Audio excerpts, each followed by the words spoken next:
Thank you for joining us on Friday morning's edition of Breakfast Central. As always, we encourage you to be a part of the conversation by simply joining our social media platforms and, of course, the community over there at News Central TV as we get into the major conversations that we're having this morning for the next 2 hours. I am Osaogie Ogbon. I'm Johansson, sitting in for Olive and Modi, and most importantly, looking forward to the big stories, just as Osaogie has said. It's been no rumor that the fuel subsidy seems to be really gone. Well, that's what we're hearing from one side of the divide. The other side, we're also hearing that the prices that the NNPC is getting from Dangote is quite different from what they are equally selling. So there's been talks going from back and forth, and there are so much stories to look into, and that's exactly what we'll be looking forward to have here this morning on Breakfast Central. Don't forget you can be part of the show by actually following us on all socials, and also feel free to tweet us. Let's find out what your thoughts are on some of the big stories. Yeah.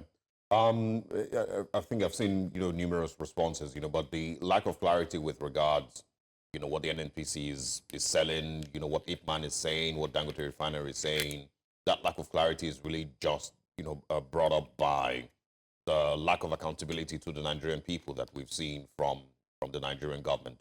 Because I believe that if we had a government that understood how accountable it should be when people ask questions, about, the cost of living and, of course, the price of petrol, we would have had answers, almost immediately. But what we have to do now is speculate and bring up our own economic analysts and petroleum analysts and whoever to try to understand what the landing cost should be, understand what Dangote should be selling, understand how many barrels of crude oil that the NNPC is delivering, because there's really not that much honesty or clarity from the people who should be responsible for it, not from the Ministry of Petroleum, not from, the Nigerian government generally, not, because the Senate is asking questions, nobody, So we rely mostly on our own analysis, and from expert analysis, because we don't have clarity from the government and because they don't see that they're accountable enough to the Nigerian people who are dealing with, the worst economic times that they've ever had to deal with. Seeing petrol move from 87 naira to 1,000 naira in 10 years, seeing the price of petrol move between what it was at the end of the Buhari administration to what it is now, or even from 2014 to what it is now, it's mind-blowing. But because, again, there's not any accountability from the government. And something else that I would, chip in is, for me, the conversation is even beyond petrol. It's beyond the price of petrol. It's beyond the response from government. For me, it's also just, once again, and I believe I'm not the only Nigerian who's seeing this, once again, just accepting, and a little part of me who has been fighting for so long to maybe not believe it. But there's a part of me that has just accepted that this is not the government. This is not the one that Nigerians have been waiting for that would, be accountable to the people and would, create some level of change or an improvement in the quality of lives. And, once again, just to accept that, it's not getting better anytime soon.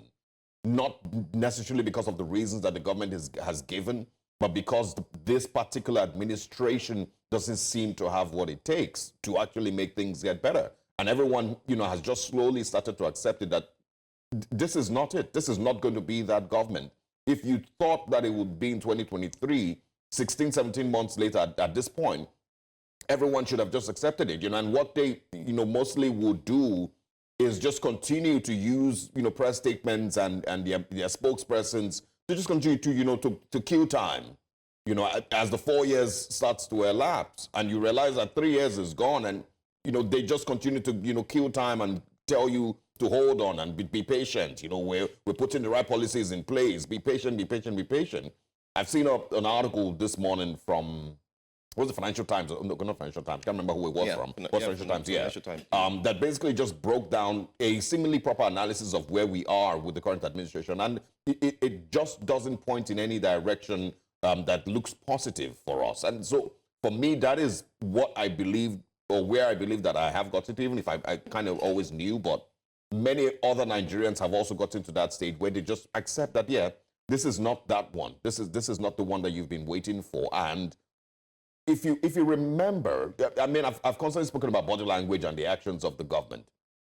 In 2023, just before the elections, There's a reason that the obedient movement, no matter how many times you insult them, there's a reason that Peter Obi himself was able to gather that many followers and millions of Nigerians who stood behind him before the elections, and was able to get 6 million plus votes in just 9 months, before when he joined Labour Party to the elections. There's a reason. It was because the people saw something that they could trust and something that they could believe in. That's simple. It's not because he's been president before, but because they were able to see something that they could trust. The current administration doesn't have that. It doesn't have it. And you can't ask the next 100 people that you speak to on the road, and they would say, oh, yes, I fully believe and I trust in this one, because of their actions and their words and their body language. There's almost nothing that they have shown to build some level of trust in the process. I think you've highlighted the key word. The key word there is trust. And why we say trust is because, most importantly, if you look at it carefully, Sarge, just before October 1st, the SSA to the president, talking about Mr. Bayo Onanuga himself, had come out to say that there was going to be a reshufflement of ministers in the cabinet. It's going to happen on or before October 1st. The last time I checked, today's date is, I know what the date is, please. Let me just confirm it. It's the 11th of October. Nothing has been done. So this piles up the trust deficit that you're talking about, where one thing is said, but Nigerians are seeing something different. Now we're talking about the impact of a rising cost of PMS. This is one thing I look to really explore today on the show, because whether you like it or not, it's already starting to impact on every single thing. Just yesterday, you need to see people who were stranded at the bus stops. The commercial buses were not much yesterday. You couldn't find a lot of them on the roads. And I was opportune to see one. Funny enough, I had to queue yesterday to buy fuel at 1,150 naira. 1,150 naira. I think it's the same price that I bought a Yeah. couple of days ago. And as soon as I got that, the bus that came, in short, everybody who was on queue, you would hardly find a commercial bus on queue. But the one that came, they didn't buy into the car. They bought in the very little plastic, gallon, just that small, tiny one. And I asked, what would this do to you? He said, it's just to take me to where I would drop the passengers and bring me back towards this area, then I will come and buy again. Yeah. And I'm like, really? Yeah. What kind of mathematics is that? How you just buy a little petrol, takes you to destination, drop the passengers, turn, and then bring them back. And on all of that, in all of that rather, you still pay the area boys who would collect their taxes. They'll collect every single thing that you have to pay along the road. You would still have passengers who would argue with you that they're not going to pay the same amount that you're charging them. So if you really look at every single thing, the impact is really going to get of course, worse. It's definitely going to affect, our inflation figures. The price of transportation, the price of food, the price of, goods and services across the country. And, take away from, those who even have cars and are complaining about buying petrol, even those who enter public transportation every single day. yeah. If it used to cost them maybe 300 naira, to work every day, now it's going to maybe cost about 1,000, maybe more than 1,000 every single day. And these aren't necessarily people who have had an increase, in their income. They simply, would have to find ways to adjust and, and make, things work around their finances. And I've spoken about this before, that unfortunately seems to be what Nigerians do. And, I really don't care about the analysis from any other part of the world. Anybody who's saying, oh, the economy is bad everywhere, really doesn't really bother me, because I need to focus on the Nigerian one. But that's really what we do. Our coping mechanism is make more money. That's how you cope. Things don't necessarily get better. You just have to make more money. Make more money so you can live, and pay 6, 7, 8 million naira, 10 million naira, rent to get amenities that are just 24 hours light and maybe water. That's it. Nothing more that it offers you. Anyway. More reasons why you have a lot of persons who are implying and stating that Japa is just the best thing for each and every one. But then again, the questions still remain. Are people still standing on the mandate? Because earlier on we did hear Nigerians say on your mandate, well, a cross-section of Nigerians say on your mandate we shall stand. Are they still standing? And what say you about the current situation of Nigeria's economy? Well, we'll talk about all of these and much more. First, let's take a look at the headlines for today here on Breakfast Central. The top stories this morning: Atiku slams Tinubu, calls President T-Pain over hardship. Is that the musician or something? Anyway. Court voids Rivers 2024 budget, upholds Amaewhule as speaker. Many are saying this is a big challenge, especially for the governor. President Tinubu's regime incurs a $6.45 billion loan in 16 months. And also, appeal court affirms Amaewhule-led assembly authentic. Nobody saw that one coming as well. Newspaper front pages as well. We'll talk about that. But first, let's bring to you breakfast headlines.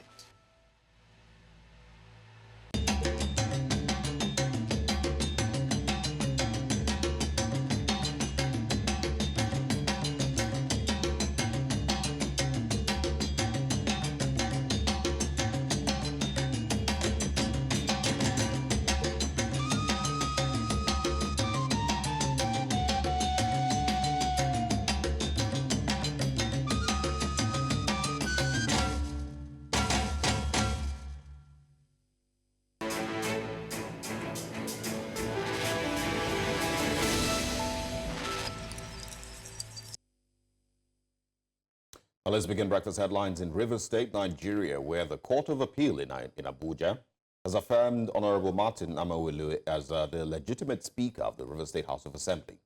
In a unanimous decision, the court upheld a federal high court ruling that nullified the 2024 Rivers State budget, which Governor Siminalaye Fubara had presented to only 4 lawmakers instead of the full assembly. The court ruled that Fubara's actions violated the Constitution. Meanwhile, the Rivers State government has reacted to the appeal court judgment on Thursday in Abuja on the state assembly crisis. The state government says the judgment did not reinstate Martin Amaewhule-led faction of the State House of Assembly by any stretch of imagination. In a statement by the State Attorney General and Commissioner for Justice, Israel Iburuma, SAN, the government clarified that Amaewhule and 26 others had defected on December 11, 2023, adding that their seats became automatically vacant from the day they announced their defection from the People's Democratic Party to the All Progressive Congress to the whole world. And the defense headquarters has challenged former Niger Delta militant leader Aliyu Dokubo to face the military on the battlefield. This comes after Dokubo on October 5th allegedly threatened to shoot down a military helicopter near his residence and claimed he could defeat the Nigerian military. In response, Major General Edward Buba, the Director of Defense Media Operations, dared Dokubo to test the military's strength, warning that he would rather be neutralized if he engaged in combat, and urged security agencies to address the threat. Now, let's also tell you that the Trade Union Congress has demanded the return of petrol prices to what they were as of June 2023. TUC President Festus Osifo, at a press briefing in Abuja on Thursday, emphasized that the federal government needs to intervene in its critical sector and should not leave the oil sector to the gyration of the naira. Away from Nigeria now, the UN's humanitarian agency, OCHA, says some 893,000 people have been affected by flooding in South Sudan and more than 241,000 displaced in a grim update on the disaster. Since gaining independence from Sudan in 2011, the world's youngest nation has remained plagued by chronic instability, violence, and economic stagnation, as well as climate disasters such as droughts and floods. And also, Mozambique opposition candidate Venancio Mondlane has called for people to embark on a protest in order to defend democracy. This comes after Wednesday's presidential and legislative elections marked by accusations of irregularities, which the ruling Frelimo party is widely expected to win. And that's all on Breakfast Headlines. Now let's head back to Breakfast Central and continue with our top stories. I am Osaogie Ogbawa.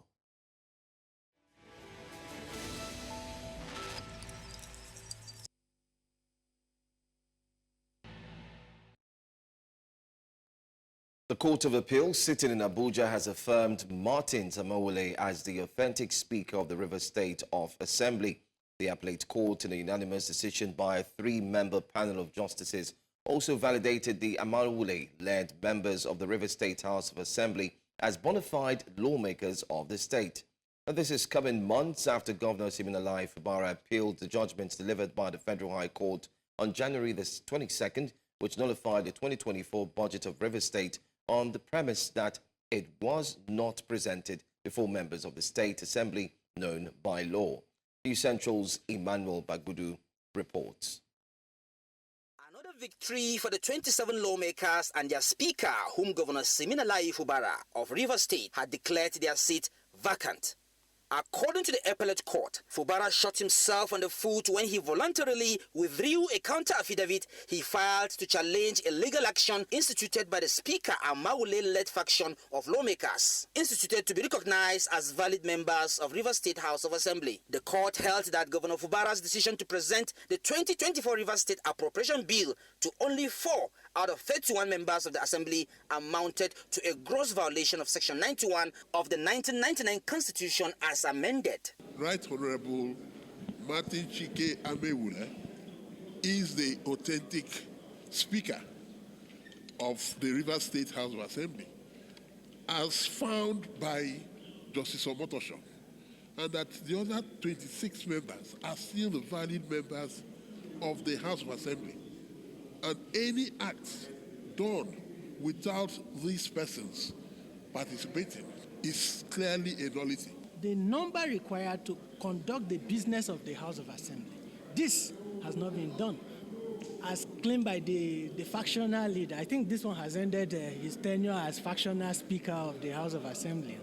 I think that's the end of all these disputations and contestations. Reacting to the judgment, the Speaker of the Rivers State House of Assembly expressed his confidence on the law and the court to restore order to the state. So we are happy that indeed we still have the judiciary that is interpreting our laws the way they should interpret our laws.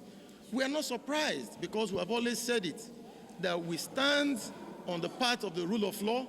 We will ensure at all times that we keep to our constitution, obey our constitution and the laws of Rivers State.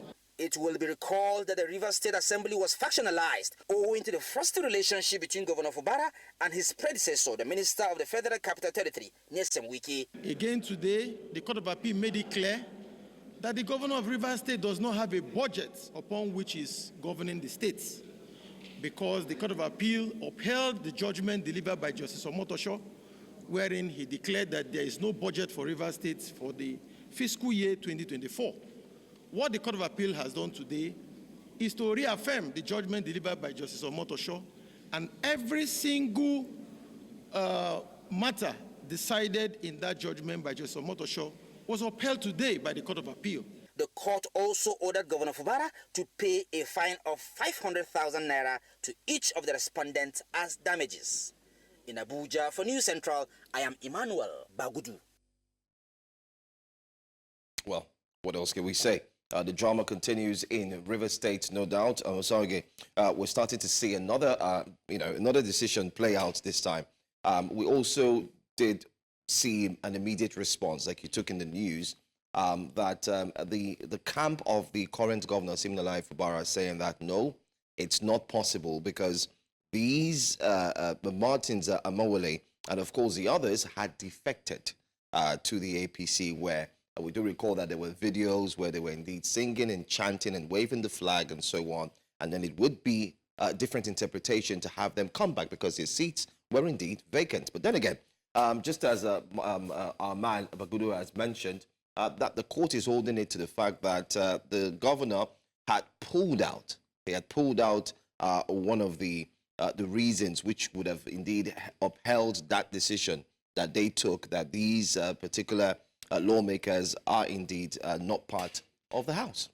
Yeah, I mean, I think it was also interesting seeing the Justice Omotosho ruling earlier in I think in January 22nd at first. I hope I got the date correct. You know, many people had also analyzed the defection, you know, as, of course, you know, what the Constitution says. You know, there's no two-way, you know, about it. But, you know, there were little details here and there that, you know, Justice Omotosho used back then to, of course, you know, say that, no, they, you know, haven't necessarily defected. That was their defense back then. So, yes, interesting to see, you know, this turn of events. I'm expecting that the River State government maybe would, of course, continue to push further appeal again, maybe go to Supreme Court to see what plays out next. But bear in mind that 2024 is almost over, and the argument is that the ruling doesn't reinstate Martin Amaewhule as the Rivers State Speaker. Absolutely. The ruling, of course, from the news, says that they should represent the budget to Martin Amaewhule. But 2024 is almost over, so I'm not sure what budget they will be presenting to him. We're a couple of months before the end of the year. They're going to be talking about the 2025 budget next. So the drama will continue. I expect that, of course, there would be more legal proceedings leading to the end of the year, maybe into 2025. And we're still talking about the 2024 budget for Rivers State. It's a complete mess. It's a complete mess. Anyway, let's move on to all the stories this morning. President Bola Tinubu's administration has secured $6.45 billion in loans from the World Bank in just 16 months, with $1.57 billion approved recently for various projects.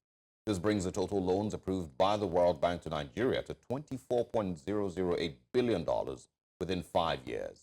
Well, according to international lender, the funds are aimed at financing development projects nationwide.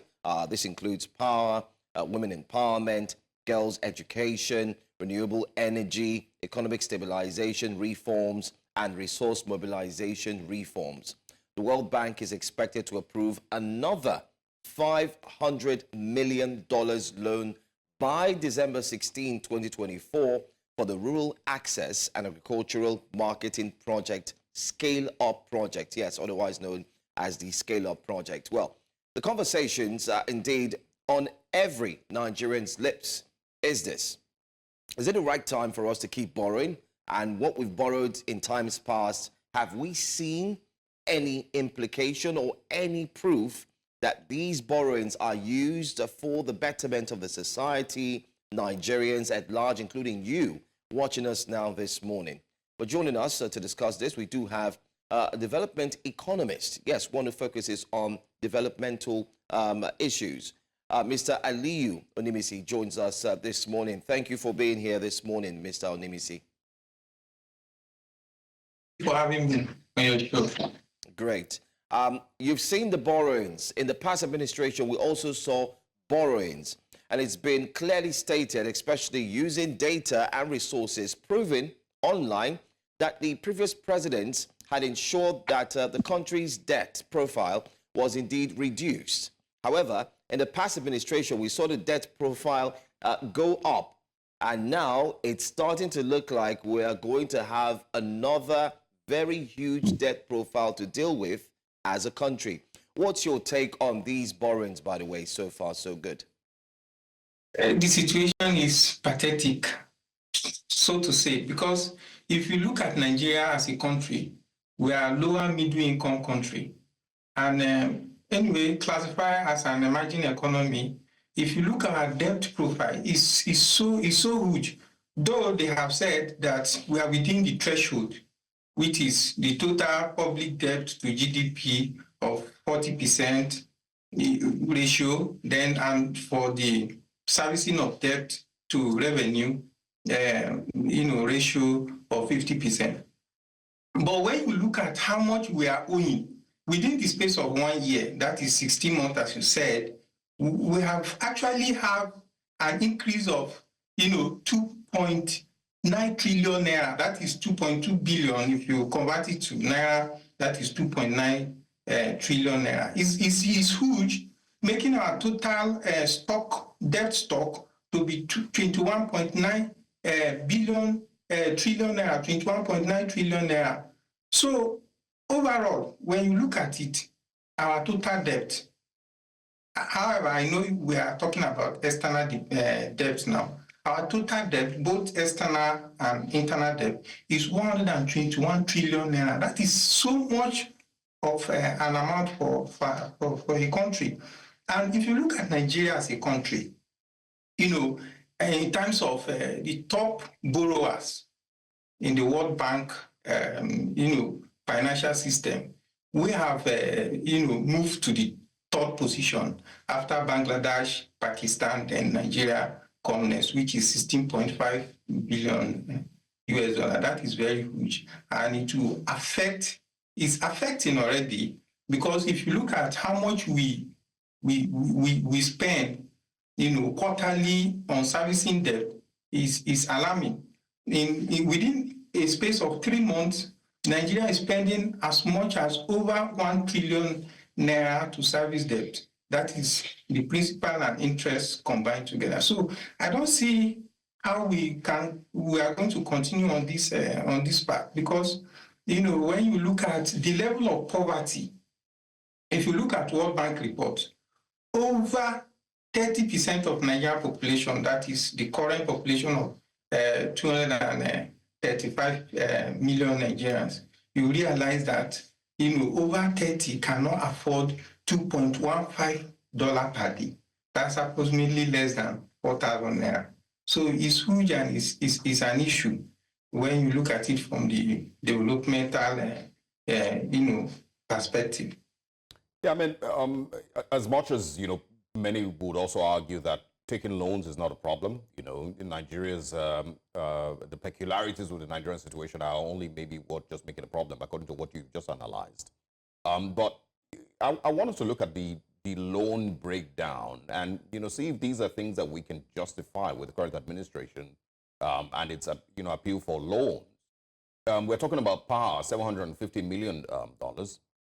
Women empowerment with $500 million. We're talking also about girls' education, $700 million. Renewable energy, $750 million. Economic stabilization reforms, $1.5 billion. Resource mobilization reform, $750 million. I mean, do you look at these things and, would you argue that these are justifiable reasons for taking loans from the World Bank?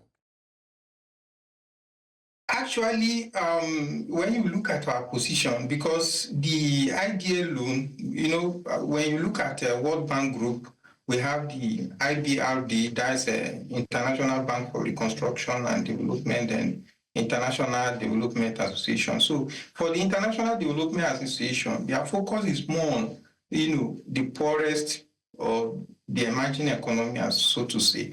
And, when you look at Nigeria, we are in the same group with Bangladesh, Pakistan, and so on, and India.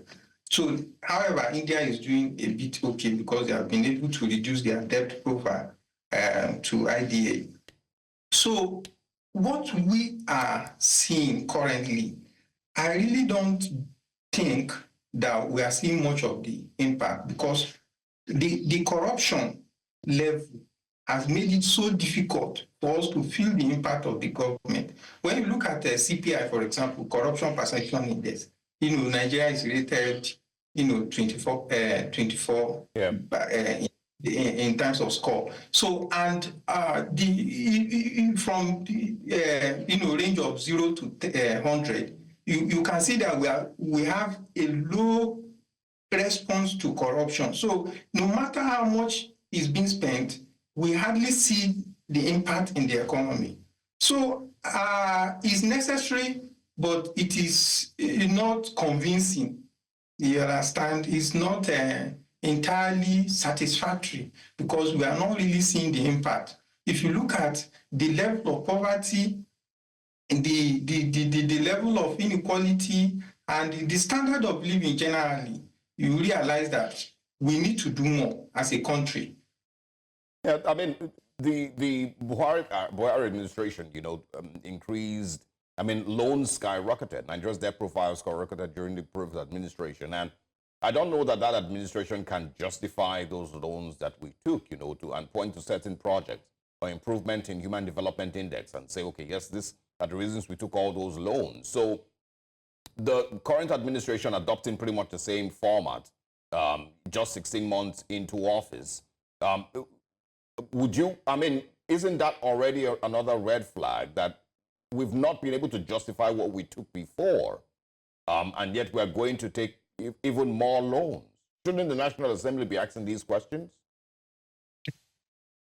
You see, that is exactly the issue. That when this administration came on board, a lot was said about ways and means from the central banks. Then when you look at the debt profile as far as the external debt, as at June 30th, 2023, that is the Buhari administration, Nigeria external debt with World Bank was 19 trillion naira. But within that, from July to June 2024, it has increased to 21.9 trillion naira. So, it's not justified.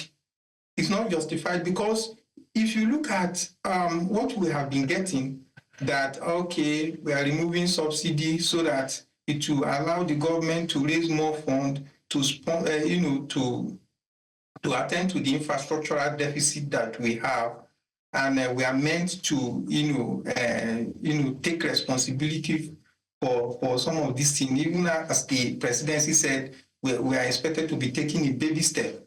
So, but actually, we have not really seen the impact in the last 1 year.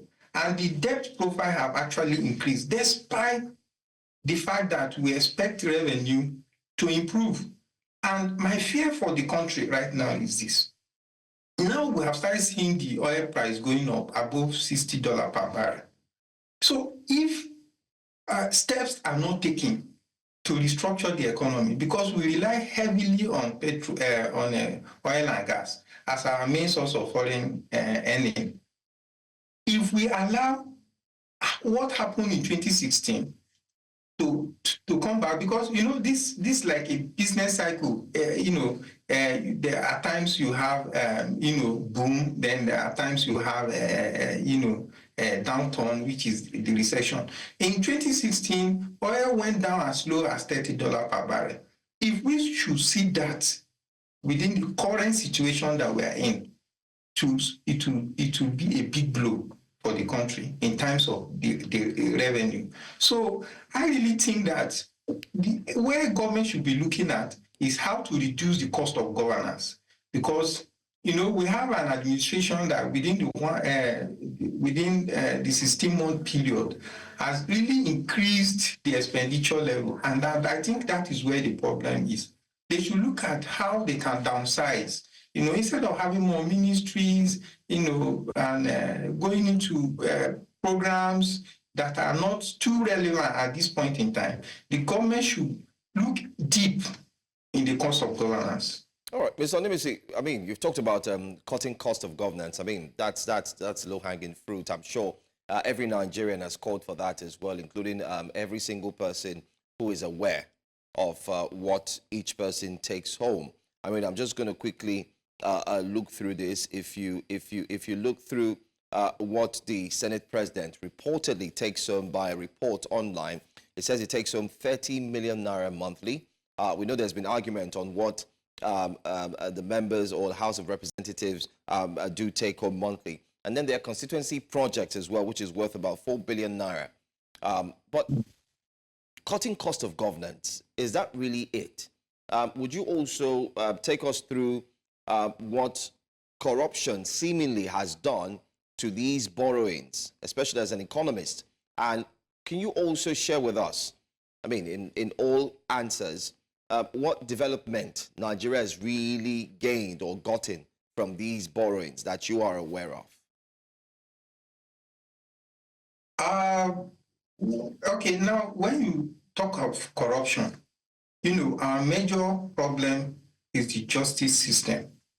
You understand? The fact that we have weak institutions, that's what makes, in theory, we said corruption sand the wheel. That is the negative impact of corruption on the economy.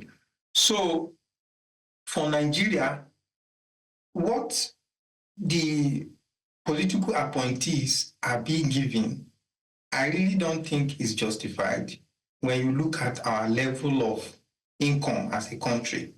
Because earlier I said we are classified as a lower middle income country. So we are like among the most poorest country in the world. So we need to do a lot more, for us to grow as a country. Because when we are moving in terms of development, it is stages. And if you are too, if you are not careful with your expenditure in terms of how much you spend as regards to how much comes in, you realize that the country will either remain stagnant or it will be retrogressing. So, and in terms of corruption, that is part of the reason why we have not really seen the impact. But it is necessary, it is important that we must, get loan in some certain area, like, for example, our infrastructure deficit. Then, like when you look at our debt profile, then you look at the bilateral, for example, bilateral loan, like the Chinese Exim Bank, you realize that part of what we got from there was what Nigeria used to, construct the rail transport, like to complete that of Abuja, Kaduna, then Lagos,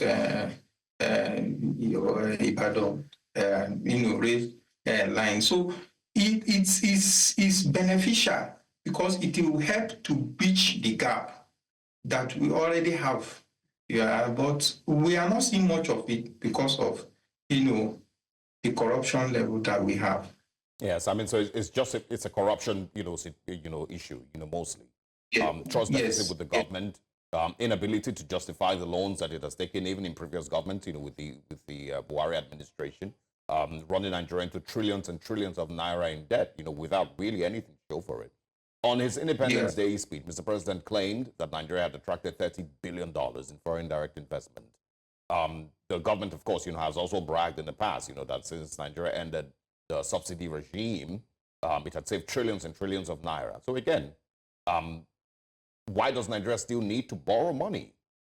If we are attracting $30 billion in such a short time, foreign direct investment, why do we still need to borrow money? And is this really just a clear sign? Which of them is it for you? A clear sign that Nigeria is actually broke, completely broke, or we, just continue to mismanage our resources? Actually, Nigeria is at the red flag. I wouldn't say it's completely broke, but Nigeria is at the red flag. And for us to, to mitigate this issue is what I've highlighted in government, trying to cut costs, like reviewing what they take home, their expenditures, their, how much they spend on attending seminar, summit, in holistically, if you look at it, the level of our economy as it is right now, Nigeria is at a state that, is very fragile. The debt is what is sustaining Nigeria, because if you look at our revenue, we have been having a deficit budget year on year for a very long period of time from Buhari regime. So they need the debt to cover up. So that is why I'm raising the issue that we need to reduce our expenditure. Here's what I'm trying to get. Do you agree with Mr. President that Nigeria truly has attracted $30 billion in foreign direct investment since he got into office? Actually, I haven't seen that data yet, so I won't dispute the fact, but we have not seen the impact. We have not seen the impact because it doesn't really make sense if you are saying Nigeria have attracted a certain level of foreign direct investment, and we have a case of, a lot of capital flight, where a lot of people, we hear people, trying to buy refineries outside the shore of Nigeria. When you have Nigerians that are not, ready to invest in the country, and we are outside chasing people to invest in your country, I think that is not the way to go. So our major concern should be how we as a country can put in what we have in our own economy, then before we start expecting, foreigners to inject money into our economy. And, corruption, affects investment confidence. You understand? And if you look at most advanced countries, you look at their rating, it's over 50 in terms of index, corruption index. Because when an investor is coming into an environment, he wants to be sure that his capital, his money is secured. But in an environment where corruption is very high, there's really not much you can do in attracting foreign direct investment. So I don't have the figure, but I really don't think it will make so much impact on our economy. Well, a lot has been said and a lot has actually been dissected on this issue. But we hope that the borrowings would actually go a long way. Hopefully, maybe in this administration, Nigerians will be able to see the dividends of these borrowings from the financial borrower, or you could say the world of financial borrower. But then again, if I'm looking at the figures as we wrap up this conversation, it did say $500 million for addressing governance issues in education and health. We've also taken a look at the previous administrations. They've also borrowed for these same sectors. But yet, we can see how these sectors are lying in comatose or are slowly degraded year in, year out. For instance, the education sector, as far as I'm concerned, is it needs a life support because even the private schools are starting to even hold forth, especially for Nigerians, than schools that should belong to the government and schools that the government should actually inject these monies into, revive them and help Nigerians to indeed get quality education. But then again, we're seeing a reoccurrence. If you could check the past administration, you also see that there were funds that were allocated to education, also to the health sector, yet nothing has been done. But in my final question to you, because we're running out of time, my question simply to you is, how can we track? I mean, you're a developmental economist. When all the economists sit together and see these monies being pumped into the country, don't you think it's also very key that economists should also have one voice? And I mean, kudos to some of the economists who are already doing that, but can we track these monies and see what they're being used for? Is it possible? Yeah, that has to start from the National Assembly because that is their primary objective, to supervise and also to give reporters how some of these agencies that have gotten money, how money have been spent. Definitely there is need for voice from the economists as well as to question how far this money are being spent. But when you look at it all again, you realize that one of our major problems is diversification because loan probably not too bad, but your ability to increase your level of revenue will help you to resolve some of this issue of debt. So we rely so much on oil and gas. So I expected that if the government would take a major step in supporting agriculture at this point in time, because it's an alternative area where we have comparative advantage. Likewise, in the area of mining. Right. So if we support agriculture, we will be solving food insecurity and also be adding to our GDP. So, Mr. Onimisi, I'm sorry to cut in. I think we're out of time. We have another conversation to go to, but thank you very much for sharing your insights into this discussion. We hopefully would wait to see what will come out of this or these new borrowings as well. Thank you for your time, sir. Thank you for having me. Thank you. Great. Mm-hmm. All right. Well, let's move to the next conversation. Yeah, absolutely. Moving now to River State, the Court of Appeal in Abuja has upheld Martin Amaewhule as the legitimate Speaker of the River State House of Assembly, validating the Amaewhule-led members as genuine lawmakers. This unanimous decision by a three-member panel of justices dismissed Governor Siminalaye Fubara's appeal, affirming the Federal High Court's January 22nd judgment that nullified the 2024 River State budget. Well, the River State Assembly has been a point of controversy, as you know it, due to the rifts between Governor Siminalaye Fubara and his predecessor, who's currently the FCT Minister, Nyesom Wike. Justice Omotosho stressed that the governor lacked the statutory right to interfere with the operations of the Assembly, adding that he acted in contempt of a subsisting order that barred the parties from taking any steps to overreach the matter as it was pending before the court. Well, joining us now, we do have AAC governorship candidate 2023 in Rivers State, talking of the person known as Joseph Obele, joins us this morning. Thank you for being here. Thank you for having me. Good.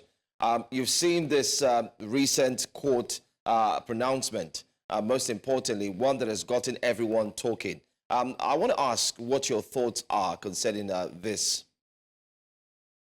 Okay, the backward and forward as it concerns the ups and downs in Rivers State, I think if care is not taken, can drive to or can call for a lot of insecurities and crime and the rest. Because from my perception, I'm meant to understand that there is a team like or a significant relationship between restiveness and insecurity. So the issue in Rivers State, I think the high time we call for peace and reconciliation is now. And a lot of stakeholders have attributed the issue in Rivers State to the long-term agitation of functional institutions in Nigeria. And I must put to you that the two functional speakers in Rivers as concerns Rivers State House of Assembly, the Honorable Oko led assembly and the Martin Amaewhule's assembly, are all backed by laws. So people are beginning to ask, how could two courts of same jurisdiction give same judgment and same ruling and same orders also? So I don't really know how we can all join force to call for functional and effective judiciary in Nigeria. Now, go to Assembly A, they will tell you that they have a law backing all they are doing. Go to Assembly 2, they will tell you they have a law backing all they are doing. And all this is bringing instability in the state, and in the process of instability, we will not really see development in our state. The governor has been adopted by the people of Rivers State that they will stand by him in supporting all his visions and the developmental strides in Rivers State. And the people of Rivers State are really keeping their word as it concerns that. One thing the governor is enjoying as we speak, as a person from our observation, is the love from Rivers people. I think they actually love him and their friend that support standing by him. But be that as may, one of the pronouncements in the judgment yesterday, that the rule of law should take its course and not the mind, not might. Take note of that. I think it passes a lot of message to us. So if the judiciary was saying yesterday that the Rivers should comply by the rule of law and not might, we should ask them, how come two courts of same jurisdiction will be rolling out contrary orders? So this is the issue we are having in Rivers State. Regarding your question as it concerns the judgment of yesterday, the appeal court has graciously upheld the prayers of the Martin Amaewhule's led assembly, as in declaring that the prayers of the governor lacked merit. Now, governor, yesterday evening, his legal team, Siminalaye Fubara and me, have proceeded to the Supreme Court. And my little knowledge of law is when an aggrieved party that is not really comfortable with the judgment proceed to a higher court of higher jurisdiction, the implication is that status quo remain, the state of things remain as it is. So this to say, the lawmakers that have gotten judgment yesterday to their favor, they may not really be effective and functional at the moment, pending the determination of the case that just been filed at the Supreme Court. Yeah, I mean, one of the things that was mentioned yesterday, I mean, no matter how you've described the love that Rivers State people have for the governor, it doesn't, of course, stop what the law says. And one of the things that the court ruled yesterday is, that it was unconstitutional for Governor Siminalaye Fubara to present a budget to 4 members of the House of Assembly. So let's get your quick reactions to that. Do you think the court erred in that judgment? No, I'm still saying this brings us back to the contrary judgments we have. When the ADC was the Speaker of Rivers State, that was a judgment from the Rivers State High Court that empowered him and mandated him to take charge of the responsibilities of Rivers State Assembly. And he did that based on law and based on judgment. And again, there's another contrary judgment from the Federal High Court saying, no, you are not the authentic one. So you will not see contrary judgment backing Assembly A, another judgment backing Assembly B. And this brings us back to my point again, that until we have a functional. A lot of persons have said that the issue of Nigeria is not about the people of Nigeria, but the institutions of Nigeria. And seeing this backward and forward as it concerns different rolling out of different orders, contradicting orders from court. This further puts to us that the issue of Nigeria is about the institutions in Nigeria. I'm not trying to like fault the Nigeria judiciary, but I'm saying they should really revisit the whole of these things. How could a court of same jurisdiction give contrary orders, and you say the Assembly A is authentic, another court will say no, Assembly B is authentic? I think the judiciary need to revisit the whole of these stuff, please. Let me ask, because it's one thing for us to actually, blur out things and make it even more clearer. From your perspective, Martin Amaewhule and the 25 other members, are they still PDP members, or did they defect from your standpoint? There was a judgment a few weeks ago, and in the court, the judge said, I have nothing before me to prove that they have defected. That's what the judge said. And this judgment has been appealed, and right now, I think the judgment at appeal will be coming up the next few days. So while people are waiting as it concerns their defection or not defection, as it concerns, take note of this, the judgment yesterday has nothing to do if they are the validation or if they are the authentic members of Rivers State Assembly, but it has all to do just about budget alone, just about budget. And the judgment yesterday have called mandated the governor to represent the budget. But the question a lot of people are asking in the face of law is, what is the possibility of representing a budget that has been spent already? Now, take note of this. From my permutation, this is the month of October, and the case in the Supreme Court, the judgment in Supreme Court might really come to an end, or Supreme Court might likely make a pronouncement on this very case has been filed yesterday or today, the next 3 months, probably January. So now by January, we are out of 2024.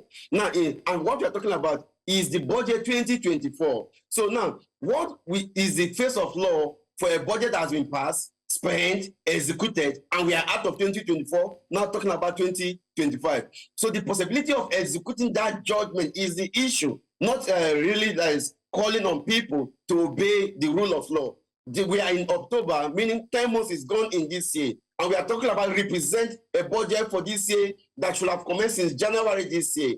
And we are saying, what is the possibility?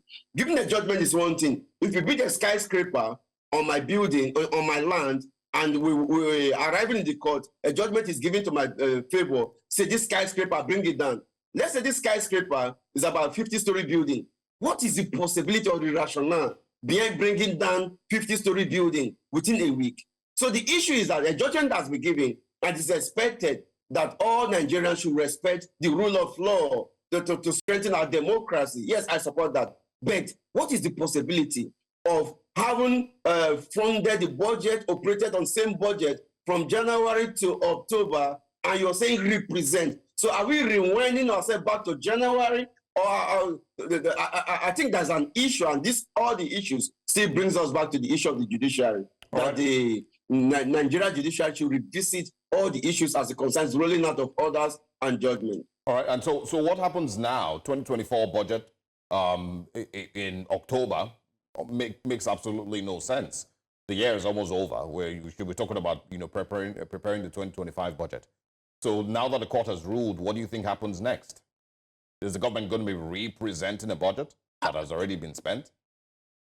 I think as a people, we have to rewind the hands of time back to January. So government will represent, and every other thing will start from January to February in the year 2024. And what is the possibility of that? We can't turn back the hands of time. I think that's the son of Aaron Kelly, when he said, I wish if I could turn back the hands of time. And it's not really possible to turn back the hands of time. So what we are saying is that the issue in Nigeria is not about the people of Nigeria, but institutions in Nigeria. The judgments are rolling out of Nigeria court, the rationale behind all these judgments. I think Nigerians really need to really have a roundtable discussion to ascertain how things are really going in Nigeria. Well, it's a conversation that we'd like to extend even further, but very, very quickly, if you could also share your thoughts. The Martin Amaewhule faction, have indeed called on the current governor to stop spending from the consolidated reform funds. They said he should stop, taking funds from there and spending on the state. My question to you simply is this: how possible is it that the governor would get more funds, especially from the federal government? Talk about FAC, the FAC allocation. Are we certain that the way things are going, he would be able to get the state allocation? You see, in the face of instability, the people will really be far behind as it concerns development. The critical issue before Rivers State right now is the challenge against the local government election that just been conducted a few weeks ago. And there are a lot of orders and prayers before some institutions in Nigeria, from call it a federal government, that allocation shouldn't be given to this elected local government chairman. And people are saying, no, the Rivers State, the people of Rivers State went out on the 5th of October in that large number, irrespective of zero security, and they voted, and it was on record that is the best election so far in Rivers State as it concerns credibility and insecurity and violence and all of that stuff. So now, depriving Rivers State government of further income or revenue, I think is to the detriment of Rivers State civil servants. This is why the governor, in one of his speech, he said, if you're locking the Rivers State Secretariat, or if you're depriving of an election, or if you're writing that federal government should not release money to Rivers State and the elected local government chairman, that you're not doing him bad, but you're doing bad and evil to the Rivers State civil servants that work at the local government secretariat. So now, following this, I'm still saying that as it concerns the Oko Jaja and Martin Amaewhule, the principles of law is that when an aggrieved party has advanced forward to take a step further to a court of higher jurisdiction, the implications is everything remains the same. So the order given to a governor to start spending from the consolidated revenue account, I think will not really come to be at the moment until we see the determination of Supreme Court on this matter as it has been established yesterday. Governor, the Commissioner of Information has announced, Attorney General of Rivers State has announced that they're proceeding to Supreme Court. So everything remains as it is, which is, what is the status quo at the moment? Governor recognizes the Oko Jaja-led assembly. So until Supreme Court will give the final determination, everything will remain as it is as at this hour. All right. Well, thank you very much for joining us in the conversation this morning. We'll see how things develop in Rivers State. Like we always have said, the drama continues. We expect that there's going to be more developments to this story. Same thing with the local government elections, and the developments over there. We'll love to speak with you again. Thanks for your time this morning. Thank you for having me. Please, people should pray for Rivers State, please. All right, noted. All noted. Right. Noted. Prayers will not fix Rivers State. I'm sure there are enough churches in Rivers State and they do, pray for our country and pray for our state every Sunday. Every Sunday. Prayers will not fix Rivers State. It wouldn't fix Nigeria either. Let's stop deceiving ourselves. All right. Let's take you through a quick recap of some of the things we've spoken about so far and also what comes up right next. This morning, court voids Rivers 2024 budget, upholds Amaewhule as Speaker.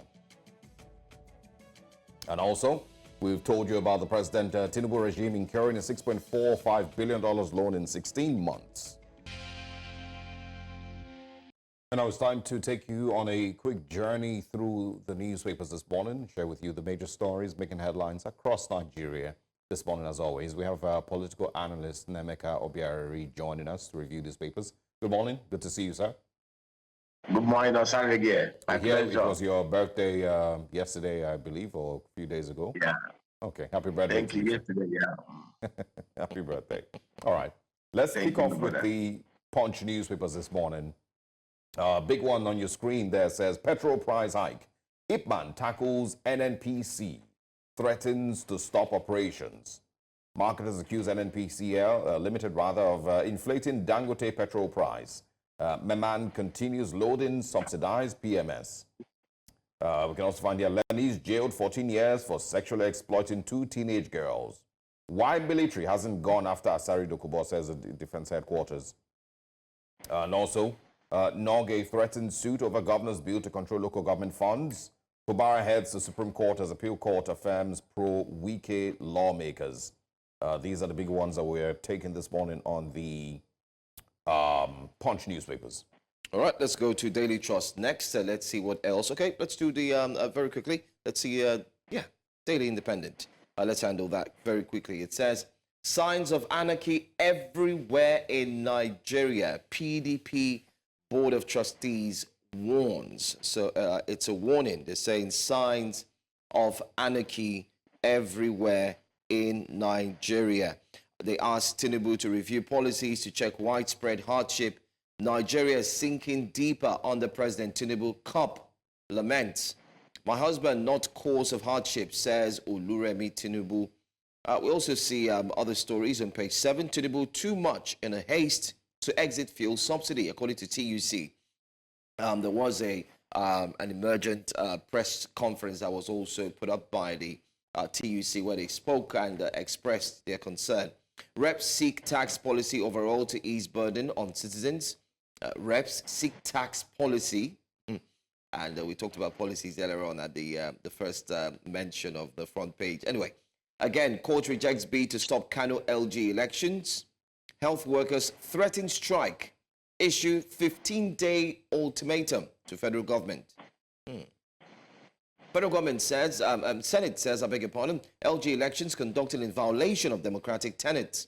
And then police rescue kidnapped sports journalists in Anambra. And we do hear a sad story that one of us who's in the media, journalist, was actually killed in that encounter. Well, let's move to the next paper now, very quickly, before we bring in Naimeka to join us. Yeah.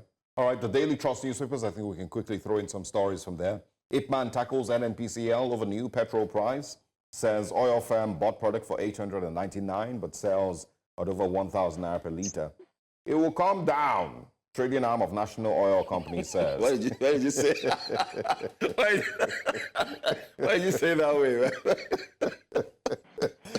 man? Wow. Listen, Nigeria is frustrating me. Article knocks Tinubu. Amechi calls for protest. TUC 6 reversal of hike. Out of school children, threat to national security, says Shatima. Plateau local government poll turns violent as protesters burn motorcycles. And also Borno confirms the escape of 6 repentant insurgents. Interesting. Bandits appoint, depose village heads in my community, says Sokoto local government chair. Let's quickly just bring in Mr. Obiariri on, of course, the petrol price conversation. Ipman tackling the NNPC over the price that they've chosen to sell, of course, accusing them of buying it much lower. But of course, let's get your general view on the latest from the NNPC and their new price. Okay. I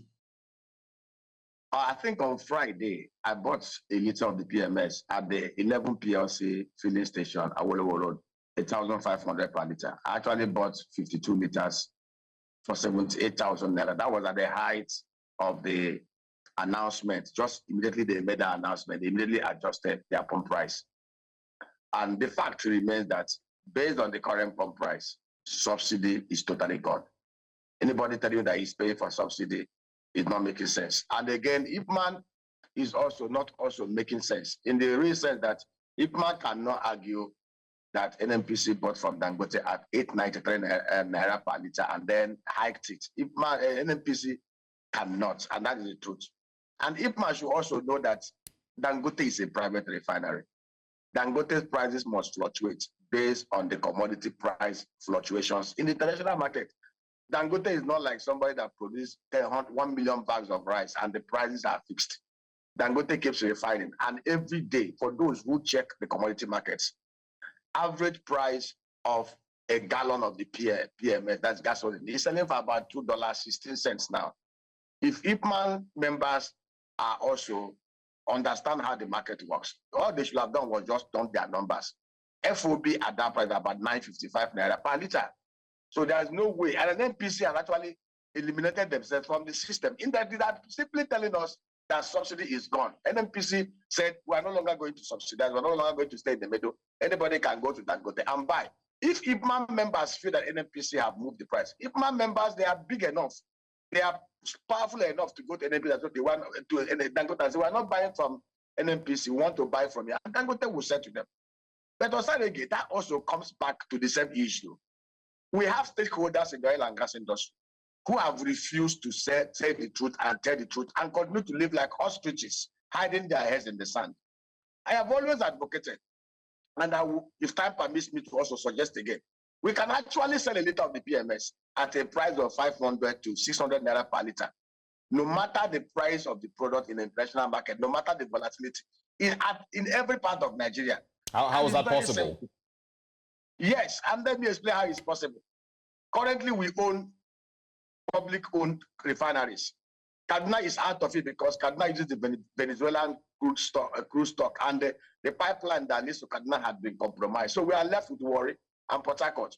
Warri, 125,000 barrels a day refining capacity. Port Harcourt, the two trains, 210,000 barrels a day. We can easily collocate new refinery there using the facilities at 50% the original cost, 160,000 barrels. That brings it to about 495,000 barrels. Also, again, we between 2019 now, we spent over 4 trillion naira in rehabilitating Port Harcourt. They've kept on rolling down the opening time of refinery, refinery from March, May 2023 till now. It's not yet open. What IPMAN members should be asking, and the sector have been advocating, those refineries cannot work under NNPC control, under public sector control. We should bring those refineries and put them in a bucket. When we put them in a bucket, we will value them.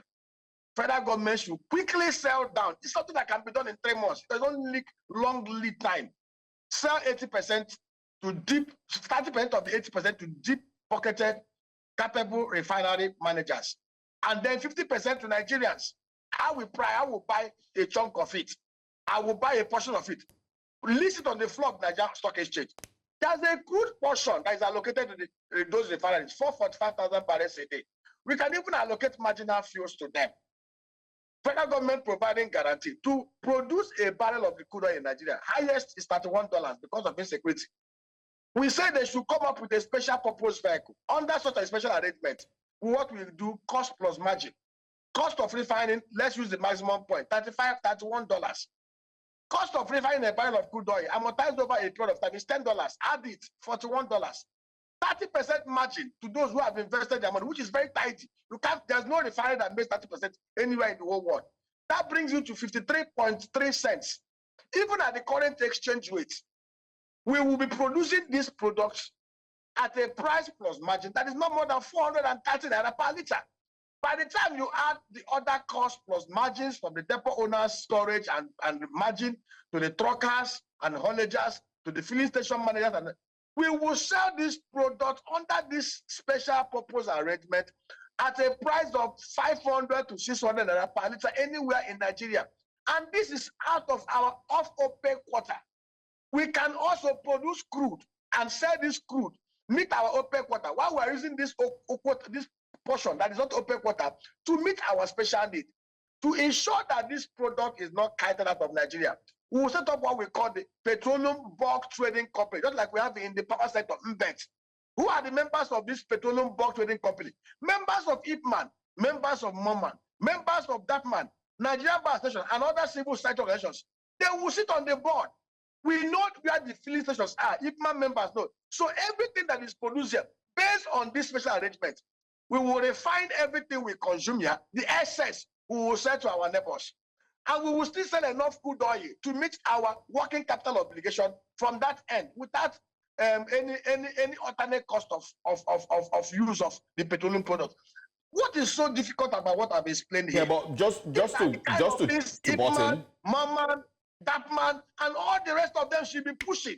Yeah. Anybody who is all they are all playing to the gallery. And yeah, but just to clarify, we need to move to other stories. What was the cost of production that you mentioned just now? Was it $10? $10 per barrel. Over time. Yeah, so I mean, your estimate is $10 per barrel. But if you remember a couple of years ago, James Faleke, I think he I'm not sure if it was in the House of National Assembly rather, he made that statement, he complained that Nigeria has the highest cost of production for crude oil. It's $48 per barrel. It's not $10 in Nigeria. It's either it is an inflated price, or there are certain factors that make it higher in Nigeria at $48, not 10. It's 10 in other oil-producing countries. No, Osadege, you're getting it wrong. I said the cost of production is $31. I'm talking about cost of refining. Cost of production. Yes. Cost of production. I said $31. Cost of production. Cost of producing a pile of the crude. There's a difference between cost of production and cost of refining. Cost of production, I said $31. Cost of refining, $10. If you put $10 on top of the 31, it's $41. And then 30% margin. Okay. And the cost of production in Nigeria is high, not because we don't have the quality. It's because of the insecurity, the inefficiencies, the convoluted arrangement that we have in Nigeria. Oh, well. I mean, the Tinubu administration has, its work set for it. I don't know that we would achieve this 600 that you've spoken of. I don't even think any economist, is expecting it. There's too many factors, like you've mentioned, that would make it almost impossible. I also don't think the government itself is interested in even reducing it. Yeah. With the free hand with which the NNPC changes prices every few market days. Anyway, also looking at the fact that, Ipman has said this is what they get it for, and this is what they're selling to Nigerians. It's another conversation. I was thinking that by now, there would have been a press release from the NNPCL stating clearly, clarifying things for Nigerians and making it understandable to the citizens that this is the reason why, and maybe ignore the statement made by Ipman or whoever. But then again, let's go to another story. I think we have 15 days. The countdown has already started yesterday when as soon as they made the announcement. It's got to do with health workers. They're threatening strike. And the reason why they're doing that, they're saying they give the government 15 days ultimatum to indeed accede or listen or pay attention to them, especially with the current economic crisis. What's your take on that? Honestly speaking, it breaks my heart that Nigeria is one place where the key focus critical sectors, education and health, are grossly neglected. And it also breaks my heart. And that is why we have a lot of Jackpot syndrome in terms of medical practitioners, nurses. Once they have every opportunity, once a medical student leaves Nigerian medical school, the first thing that he sees or her mind is to leave because they are poorly remunerated. Their welfare is nothing to write home about. Just take out time to do a Google study or a Google search of how healthcare workers, how education practitioners are taken care of in other climes. In saner climes and in saner nations, over 40% are budgeted annually for health and the education sector intervention. In fact, the only state in Nigeria that actually made such provision was Abuja State. Go and look at Abuja State government. The Abuja State governor was very, very robust enough about it. And it also speaks directly to the kind of human beings that we have running this country across the 3 tiers and arms of government. If I am the president and the governor of any state, I will prioritize 40% of whatever revenues that are going to be coming to my state and borrowings to take care of the health sector, to take care of the education sector. We spend practically annually over $2 to $3 billion on medical tourism. Nigeria is actually supposed to be the hub for medical tourism. Other people are supposed to be coming to Nigeria. Remember that in the early 60s, we used to have, in the early 60s and 70s, we used to have people coming from South Africa, from other parts of the world. We used to have people coming from other parts of the world to come and seek for education from Soka to Ibadan and other citadels of learning. Today, the reverse is the case. Nigerians are trooping to Togo, to Benin Republic, to acquire low-quality education and all those stuff. So I think we need to prioritize education. We need to prioritize the health sector. The government should intervene and do the right things. Yeah. All right. Quickly share your thoughts on what's going on in River State. I think it must have shown up in the news this morning. The drama, yes, it says Fubara heads the Supreme Court on the Punch as appeal court affirms pro-Wike lawmakers. You definitely have followed the story from the court ruling yesterday, affirming Martin Amaewhule. Asking that Fubara represent the budget to Martin Amaewhule 2 months before the end of 2024. To be honest with you, Osarege, I try as much as possible to refrain from discussing the River State, what is happening in River State. I call it political banditry in River State. And to be honest with you, I feel that what is happening here is like two camps, enemy camps in Nigeria coming together at the value of takeover to destroy and decimate themselves. because the truth is that the two gladiators, the major gladiators, the two parties, the fight is not for the interest of the river people. The fight has never been for the welfare of the river people. The fight has always been at who will have access to the port, to loot, to steal, and to share. And that is the truth. So whatever the Supreme Court will decide, whatever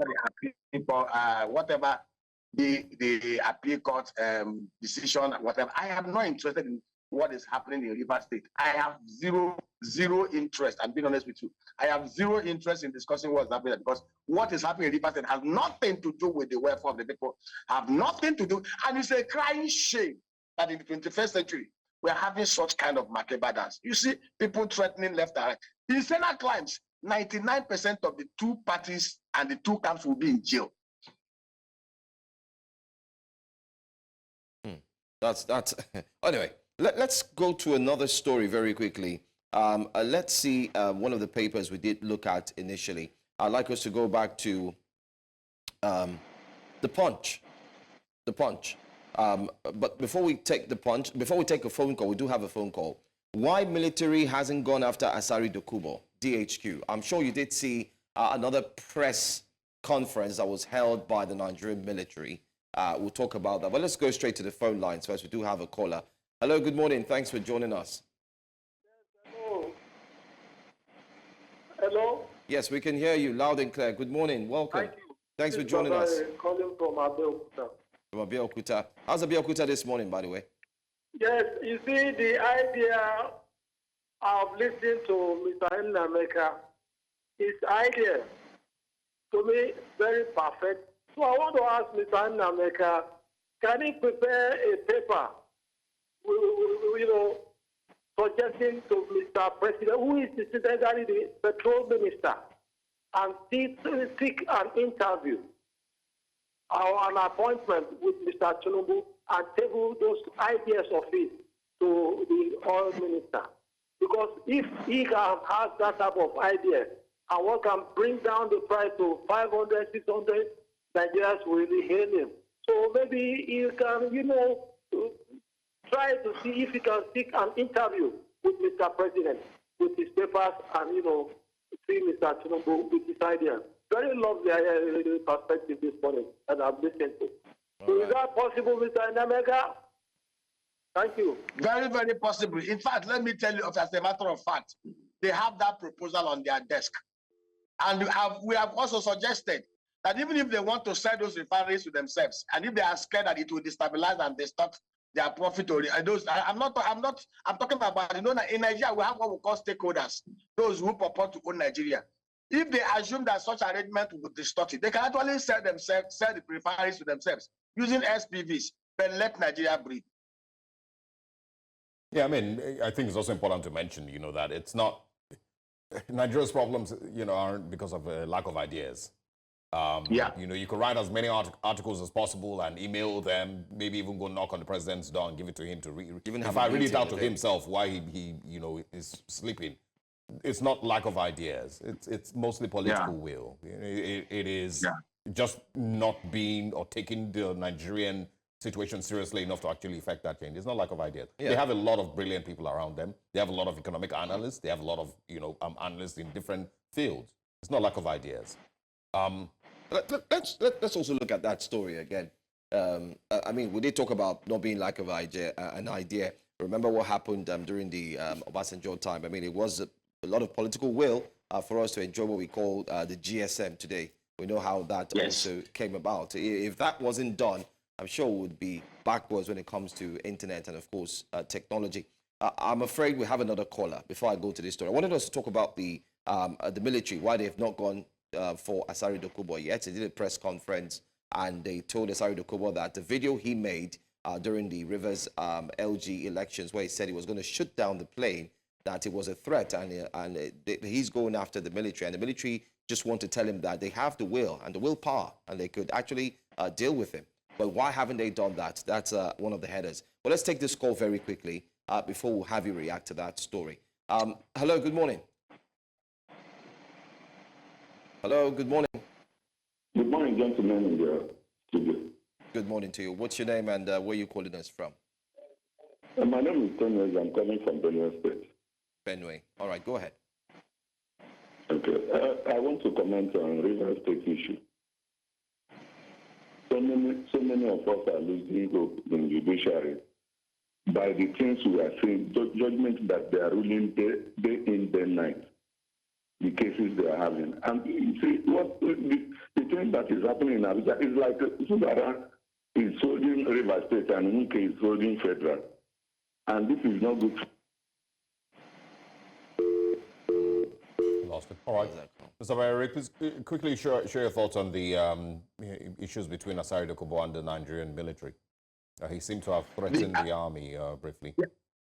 The Asari incident also amplifies and speaks to the fact that Nigeria is a country that has double standards. It's a country, you know, when Donald Trump classified here as a shithole jungle, people cried, oh, blah, blah, blah, blah, blah. But the truth is, what has happened?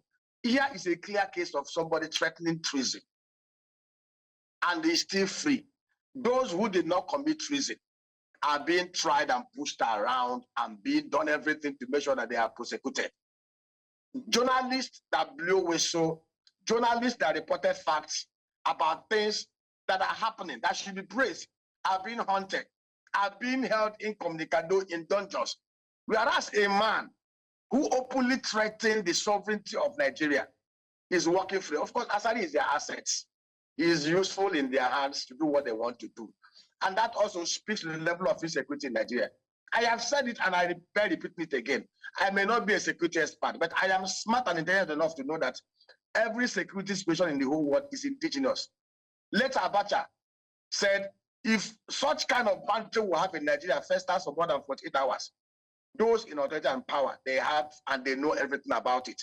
They either tacitly or implicitly support it. The presence of people like Asari Dokubo, their activities, speaks to the fact that is why we have so much insecurity in Nigeria. Because the truth is, in normal crimes, Asari should be tried for that, should be allowed. They should have arrested and prosecuted him for attempted treason or even threatening treason over the Nigerian state. Yeah, all right. Out-of-school children, a threat to national security. If you remember, those numbers skyrocketed during the Buhari administration. We, of course, led ourselves to become the nation with the highest number of out-of-school children at some point. And, of course, nothing much really has changed with those figures. The school feeding program doesn't seem to have changed anything. The loans that have been taken from the World Bank targeting education doesn't seem to have changed anything either. So, Mr. Amaewhule, what's your quick reaction to the Vice President saying that out-of-school children are a threat to national security? The Vice President is 100% correct. But what did the Vice President do as governor for 8 years to tackle out-of-school issue in his own state, which is Borno, which is also one of the states with the highest number of out-of-school students? As at 2015, number of out-of-school students, kids that we have in Nigeria was 10 million. Today, by UNESCO record, is over 20 million. They are not just a threat to Nigeria. The level of illiteracy, the level of literacy in Nigeria is so poor. I take you back to history again. China, Singapore, South Korea, Indonesia were far below Nigeria in 1966. Singapore, as at that time, had literacy level of about 57%. China was about 60%. Today, literacy level in China is 98%. Singapore is almost about 98, 99%. Indonesia, similar thing. South Korea, the same thing. Go and check the 10 top 20 economies in the whole world. Something speaks to the fact that they have literacy level. In fact, one of the things that took China out of poverty, one of the things that made China to be able to roll out 769 million people out of poverty in a space of 25 years was because they pursued robust basic education and they shipped a lot of their people to the West to go and acquire technology, knowledge, and they got back home. China is what they are today because of their deliberate policy to grow literacy in their country. And this also forced the level of the state governors and local government chairmen, because there's always this tendency for us to point at the federal government. Basic education should be compulsory. In fact, there should be a law. Any child, any man or woman that gives birth to a child that is not in school should go to jail. And it must be, the state must also make a law. It must be enshrined in the Constitution that 25% of our revenues must be invested in education. That is the only way we can tackle this menace. And it's also the fact that, look at Anambra State. Anambra State has the lowest poverty index in Nigeria. Anambra State has the lowest out-of-school kids in Nigeria, 30,000. Why is this so? It took very robust policy of the governor of the state then, working with the missions. In a space of 8 years, the man took his state away from number 26 to number 1. I'm talking about P2B. And the legacy still stands. LX is doing similar thing in Anambra State. You saw the WAEC result, NECO result. You saw what in a space of 1 year. See what Alex has done. Alex deliberately allocated 42% of the state budget to education and to health. It's not enough to mount. We have so much. See, let me tell you, if we don't fundamentally and consciously tackle this issue, by 2027, the number will grow to about 25 million because we are not systematically, we are not consciously pursuing the eradication of this out of school, the number of reducing this number. The only way we can do it, and the media, you have a role to play, is to put it on the front burner. The relevant position, place in the constitution should be amended to insert 25% provision for education minimum and 20% for health minimum. That is the only way we can fix this. Anything outside fixing the education sector, fixing the health sector is just wasting our time. The only thing that can liberate this land is growing real literacy. I'm not talking about certificated illiteracy. I'm talking about literate people who have the capacity to be able to interrogate facts. If we have the number of literate people that we have in South Korea, we won't have the kind of mass of political bandits that we have across the 3 tiers of government in Nigeria. All right. Amaewhule, I think we're out of time for this conversation. Thank you very much for joining us this morning. If you still will write your letter to the president, please do. Hopefully he reads it and he takes some of your expert advice. But like I've said, it's not lack of ideas that is the problem. Thanks for joining us. We wish you a great weekend ahead. See you next week, hopefully. Thank you for having me, my brother. All right. Stay with us this morning. It's Friday morning's edition of Breakfast Central. If you're on YouTube, quickly, of course, I'll be encouraged to share your thoughts with us in the comment section on the YouTube page if you're watching us live.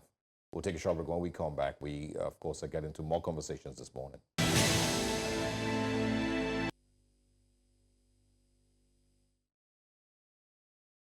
Welcome once again to Breakfast Central. And, of course, as we get to the end of the program this morning, and of course, say that we're going to be seeing you next week.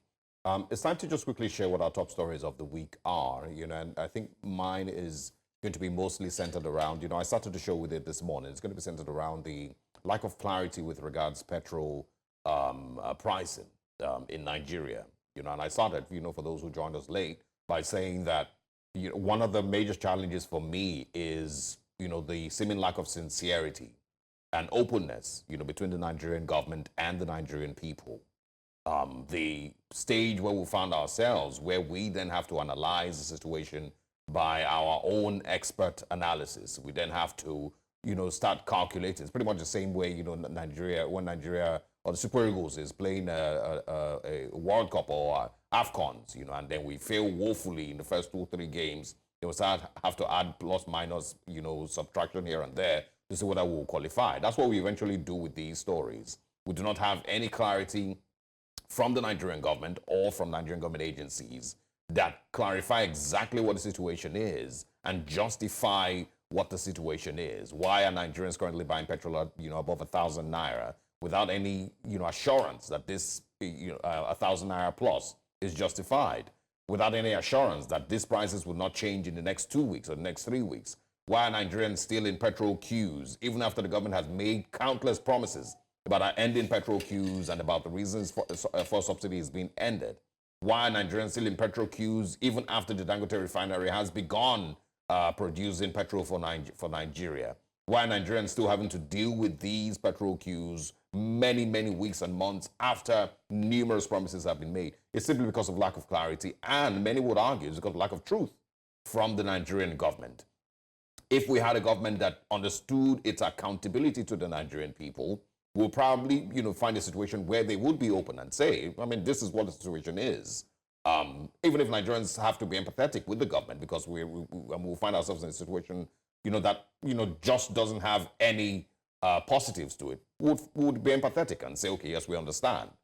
But that lack of clarity has led us to where we are today. And so we'll just continue to analyze things by ourselves. And, this is, somehow, somewhere, a call to the current administration to speak with Nigerians with honesty, with sincerity, with empathy, because the government understands or, claims to understand what the Nigerian people are dealing with. Let that empathy show. Let that understanding show in the way that you handle the current situation with petrol pricing. Speak with the Nigerian people. Tell Nigerians about where we are. Tell Nigerians why the price is above 1,000. And of course, we at least we could take steps forward from there. Absolutely. Well, one of the things that I did look at clearly was now that we have fuel price going for 1,120 naira in some places it goes for about, I think some people were selling, some filling stations were selling for 989 naira, which of course many have said is the NNPC 998 naira.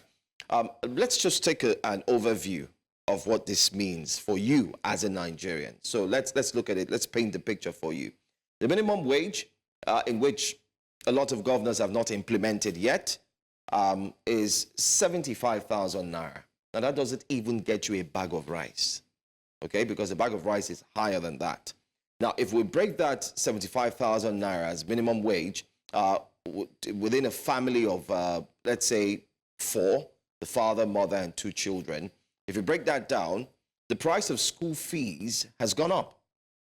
With the increase in fuel, you have school fees going up, which means that the school, on the other hand, needs to buy fuel, diesel to run the generator to ensure that the students have power so they can actually don't get choked up in class. The price of, office items, you can name it, be it textbooks, materials to print the school uniforms, to every single thing, teachers' wages, chalk if they still use the board, marker if they have the whiteboard, and so on. So it's a ripple effect. So parents, you get ready to focus on your school, your children, because the prices would change. It will go up. Transportation. I think people will start, before I visit you now, I need to be clear that it's worth it, because I'm not going to spend 3,000 naira to move from point A to point B, where I used to pay ordinarily 1,200 to make that move. But I'm going to pay 3,000 naira to make that move. So I need to ensure that it's worth it. If not, we can as well just, I think there will be a lot of virtual conversations now between friends. Let's just do a video call within 4 of us. Let's talk. And each person can drink his beer in his house and say TGIF or something, because whether we like it or not, every single sector, every single aspect of our lives is going to be affected. That's the impact, and we need to be honest about it, Osage. I don't know what your barber is saying now. That's why, because my barber is telling me he sent me a message. 5,000, 7,000. He's telling me, bros, due to the. It depends on where you cut your hair, but it's currently between 5,000 to 7,000. That's it. On the average. That's the price. But again, it is simply that lack of honesty. Dangote Refinery itself has not been able to put out an official statement stating their cost of a liter of petrol. He said he leaves it to the NNPCL. Exactly. NNPCL says we leave it to the market forces. And what we repeatedly hear is these same excuses and these same narratives about market forces, about dollar pricing, whichever one it is. But none of that really sits well with the average Nigerian, because again, we still do not sense that that the government is being honest with the Nigerian people as to where exactly it is. And all you need to do to gain some level of trust from the Nigerian people is be honest. To some extent, just be honest with where we are. Let us be able to justify the steps that the current administration is taking.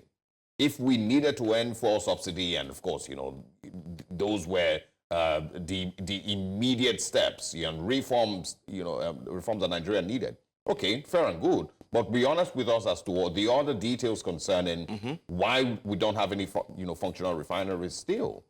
I've heard these arguments multiple times about the time frame when people say, oh, it takes time for these reforms to materialize, but it doesn't take that long if you genuinely are serious about fixing one refinery. I think, the Buhari administration, was it 2017 or 2019? I don't remember, when they got that deal, the $1.5 billion deal for the Port Harcourt refinery. When 2024, nothing. And it's not like we've had Senate sessions, to x-ray exactly what stalled the fixing of the refinery. It's not like we've had the Nigerian government come to explain to the Nigerian people that, okay, this is the reason it's still not working. Even if it is, you want to have another argument that, okay, if we fix all the refineries, it still wouldn't reduce the cost of petrol. No, fix them first. No, it won't. If you want to sell off the refineries and these are the reasons because you feel like it will, gain Nigeria some money, and of course, reduce our dependence on just Dangote refinery, go ahead and do it. But do something and then be honest with the Nigerian people. To be very honest, I think we need to also look at the conversation holistically, and I'll tell you why I say so. Because I think, this is my personal thought. I mean, it's my opinion. I have my opinion. I think the renewed hope conversation in itself couldn't have been a bad conversation. While sitting back and going through a lot that has been happening within this administration in the past 1 year plus, I can tentatively, or with my opinion, point to one of the biggest challenges they've had. And it's got to do with one that I'm going to mention out of maybe 5 or 6. And one of it is that there is a very quick and speedy process to impress. Facts. I'll tell you why I say so. I hope you're aware that the driver's license cost has changed. It's going to go up. I've seen that. Plate numbers will go up. Power has gone up. Of course, fuel up. You can name it. So everybody is implementing because they quickly just want to impress and make changes. But it doesn't work like that. I think the problem with that particular one is, when the Buhari administration came into office, if you remember, right after Goodluck Jonathan left office, one popular narrative back then was that agencies of government were stealing government money, or there's a lot of leakages in government, right? And that's why they weren't being able to contribute their quota. Even when they said that the central bank would be... Right. So, but that was the narrative back then. And you can argue that, yeah, it was true. So when the Buhari administration came in, the first year or two, when there was still a lot of that energy and everybody was still expecting a lot, you then started to see agencies of government feeling like they needed to show that, yes, we were, money was actually leaking out of our purses, but now we're doing well. And that's where you now started hearing JAMB, Joint Admissions and Matriculations Board, now declaring profits during the Buhari administration. Well, and so that continued. Why did they stop? I mean, they probably still, it's maybe just not popular anymore. But the thing is, so that was what prompted that thing. And so you then start to see it from customs, from immigration, everybody now wanting to declare how much they've made this year and how much they're making, trillions and trillions of naira. Unfortunately, it doesn't transform into an improved life for the Nigerian people. The government is still seemingly broke, unfortunately. I would continue to just speak about being honest, being open with where we are and what our situation is. Nobody buys these excuses anymore. Even those who supported the current administration. If you ask them genuinely, they don't buy these excuses anymore. But anyway, we need to go. Thank you so much for joining us all through the week. We're going to be bringing you live feed from the Federal Capital Territory next week. That's right. But before that, remember to enjoy Breakfast Extra this weekend with Judith at TB and Mazino Appeal, of course, as they bring you the latest updates and, of course, biggest stories across Nigeria. Thanks for joining us. I am Osaogie Ogbawa. And I'm Joe Hansen. I'll be with you again at 9 a.m. That's approximately a few minutes from now to bring to you the top stories and taking a look at the latest news from around the continent and Nigeria. Thanks once again for staying with us. Have a fantastic weekend.